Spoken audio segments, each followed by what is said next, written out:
Okay, I thought it'd be worthwhile looking at this closer, this odd piece of material.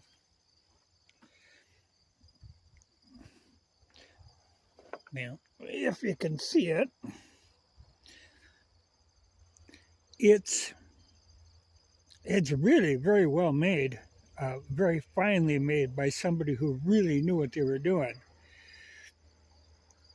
There's colors that aren't quite as apparent. If you look at it at a distance, you see, tan and brown. But there is red and green. Okay, here's the thing. It was done, like I say, in 3 sections that are stitched together. Now, each section is approximately 20 inches wide. So they were working on a fairly small loom. And I don't know what the length is, but there again, we're talking divine proportion. It is that rectangular. Okay, it was done on a 2-harness loom,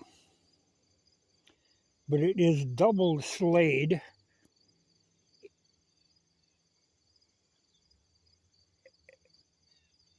And it is, it's double this way and double this way of a very finely spun, whatever. The funny part is it's rather stiff, not quite like burlap, but fairly stiff. Like even hemp would be a lot softer.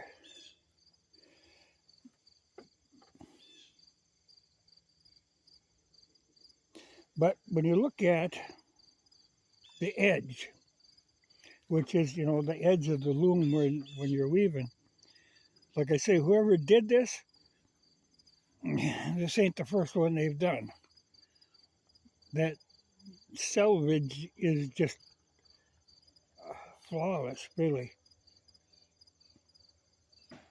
Somebody was making something very functional, but doing it as well as they could. But obviously done by hand.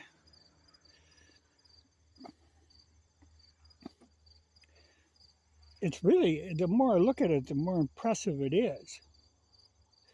But when I say about double slayed, okay, like there's 2 strings, warp strings running together always.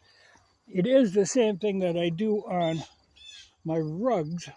This is mixed colors, so it shows up plainly.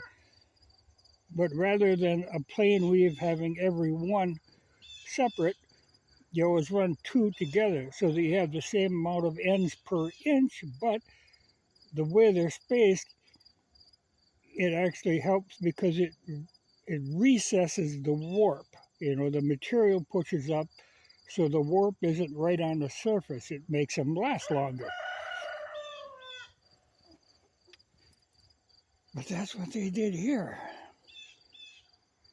And it's not thick, but like I say, it's rather stiff. But those little threads are very fine.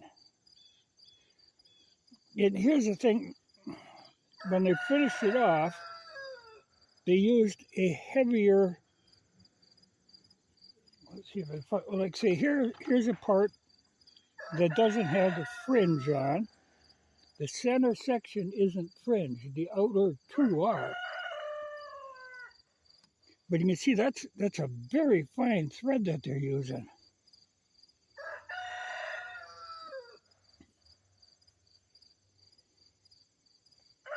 It's a puzzler. Like I say, I am impressed with it. It isn't like this was some, somebody taking a weaving class and this was a project they did. This is old school.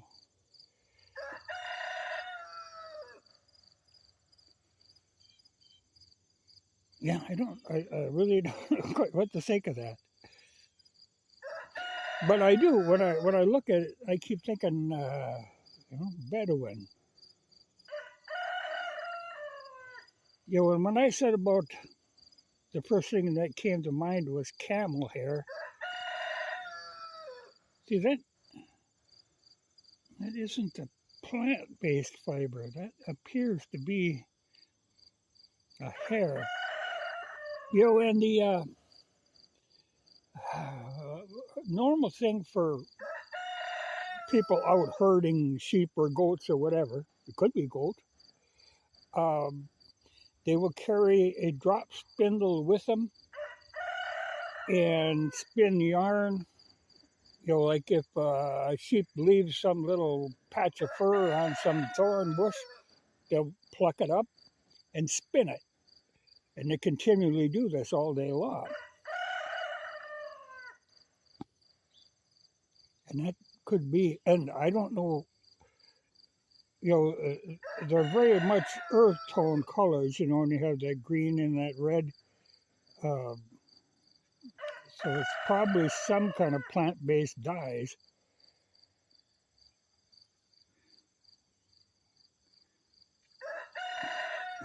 Got the chickens really going.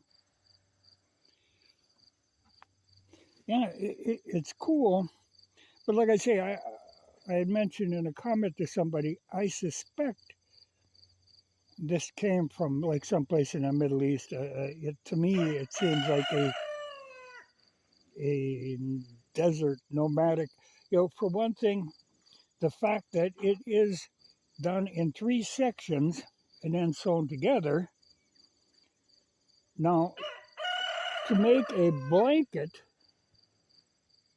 it's possible if you have a 4-harness loom, like these are the harnesses that separate the warp strings. See if I can reach a pedal. And in this, every other one up or down, and that's what you're weaving with. Well, a 4-harness, you have 4 of these, and now on a 4-harness, you can weave a single piece twice the width of the loom. You can weave in a 2-harness pattern, but doing it on a 4-harness. In fact, you can weave something that's completely tubular, like a grain sack, can be seamless. There's no side seam. So, like I say, if this was somebody's art project, it would have been done in that manner, in a 2-harness weave on a 4-harness loom. So this is somebody working with a fairly small portable loom, which makes me think nomadic.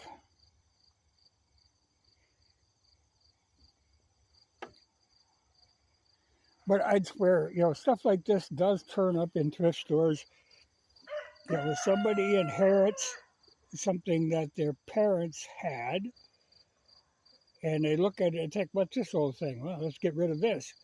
They don't realize what it is, so the history of the thing gets lost.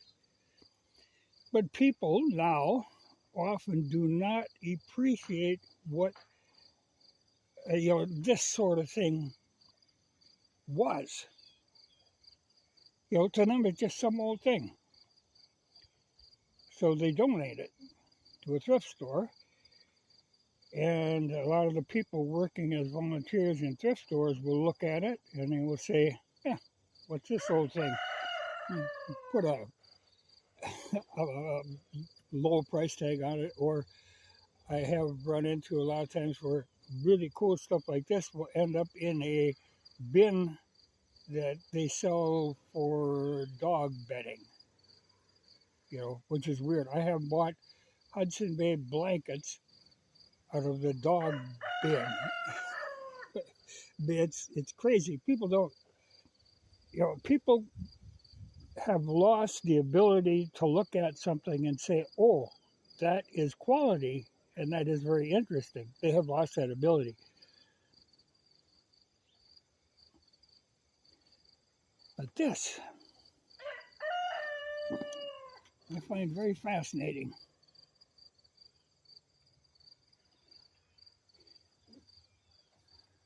And it's not impossible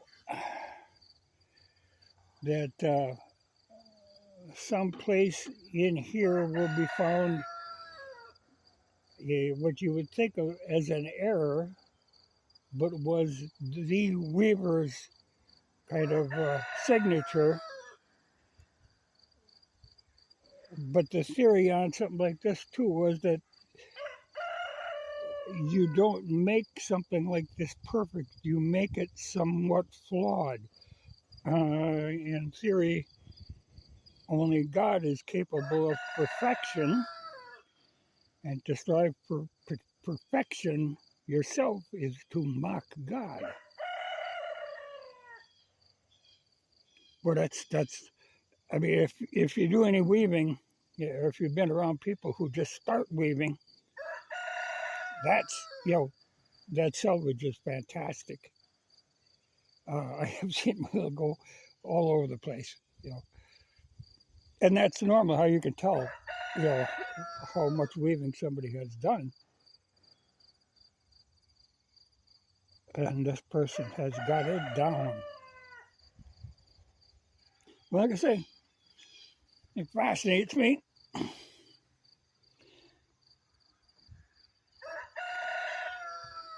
But I can't make a rug out of that.